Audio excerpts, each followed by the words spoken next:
Effects of COVID-19 pandemic and the subsequent closure of schools have had a significant impact on education in numerous ways.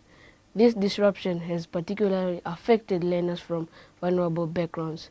Ibrahim Karools, a student from PK de Villiers Secondary School at Keetmanshoop, interviewed several learners to get an understanding of how they coped during this challenging period. School disruptions and learning gaps created as a result of school closures due to COVID-19 have affected many learners negatively.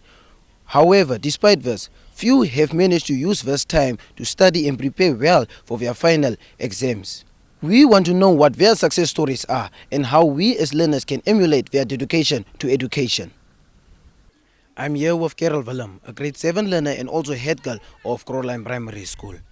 Okay, now can you please tell us about your methods of studying? How do you do your homework, the setup? How do you get into the zone of doing homework?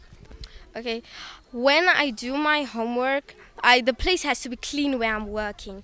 And where I'm working, I always have these encouraging notes that I put around me, or the encouraging things that I usually tell myself. And when that happens, I get more encouraged, feel more confident. And when I start learning, I learn in a loud voice so that I can hear myself and be able to remember the things more. The prolonged absence from school has had an equal impact on girls as their domestic responsibilities put them at higher risk of academic failure. I'm joined here by Simonia Ngavagas, a grade 9 learner from Villiers Secondary School. So thank you very much for joining us here on MBC TV, Simonia. I would like for you to please advise us on how would you encourage girl children of Namibia or even Africa on how to balance their schoolwork, their homework, and even their domestic chores. Do you think that all of it is too much, or do you think that girls can balance all those and still be successful?